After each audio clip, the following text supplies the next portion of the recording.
Chers compatriotes, mesdames, mesdemoiselles, messieurs, le 9 août de chaque année, le monde célèbre la Journée internationale des peuples autochtones. À cet effet, c'est par sa résolution numéro 49/214 du 23 décembre 1994 que l'Assemblée générale des Nations unies avait pris cette décision. Par la même occasion, le secrétaire général des Nations unies était chargé d'encourager le gouvernement à célébrer la dite journée sur le plan national. Les Nations unies avaient voulu par ces fêtes attirer notre attention sur l'urgence et l'importance des questions de droits spécifiques des peuples autochtones dans le cadre de leur intégration et de leur développement durable. Étant donné que les peuples autochtones,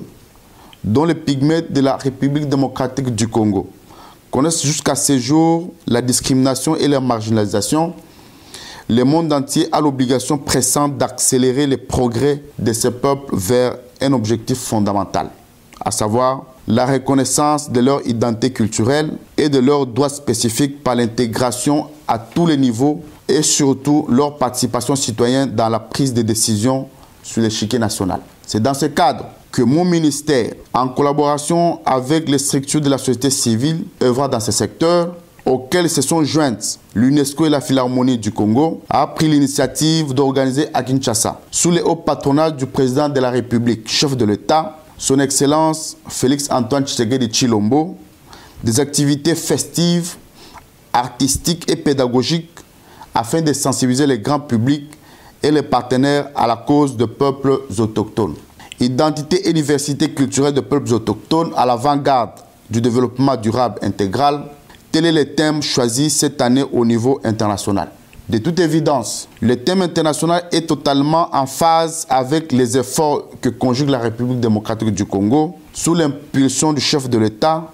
son Excellence Félix-Antoine Tshisekedi Tshilombo,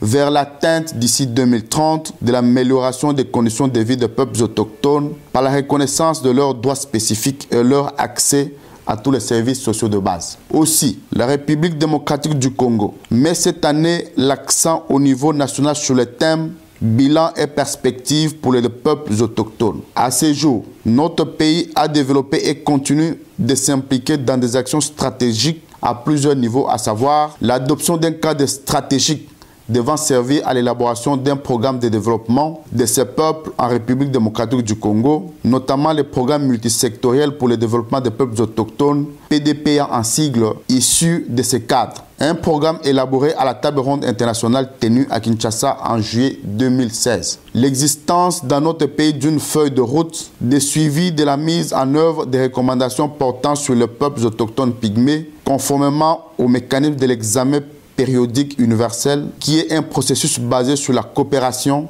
l'engagement politique et l'appropriation nationale concrétisée par l'allocation des ressources financières à l'intégration des peuples autochtones, la coordination des interventions de partenaires techniques et financiers, la participation citoyenne des Pygmées dans la prise de décision, la reconnaissance de leur savoir et savoir-faire endogène, émanation de leur culture et de leur mode de vie traditionnel. L'organisation régulière du Festival culturel de polyphonie des Pygmées d'Afrique centrale, FEPAC en sigle,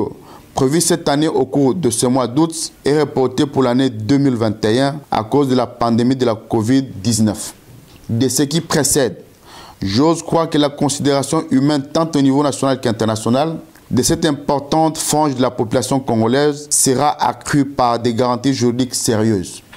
Soucieux d'ouvrir la voie de la restauration de l'identité culturelle de cette communauté locale dans notre pays, mon ministère avait déjà déposé à l'Assemblée nationale, depuis la législature écoulée en juin 2016, ce projet de loi est celui de ratification de la Convention numéro 169 de l'Organisation internationale du travail, OIT en cycle. Cette panoplie de mesures idoines ne devrait pas exclure les efforts à fournir par eux-mêmes les peuples autochtones, car l'intégration et le développement des peuples autochtones demeure un processus ardu. Les peuples autochtones doivent se battre, se bousculer, faire montre de bravoure et d'émancipation, surtout l'autoprise en charge à un certain niveau, moyennant l'accompagnement de l'État congolais, des partenaires internationaux et de la société civile. C'est en considération de toutes ces actions stratégiques énumérées si haut qu'il me semble nécessaire de jeter un regard sur l'effectivité de l'accès des peuples autochtones à leurs droits fondamentaux,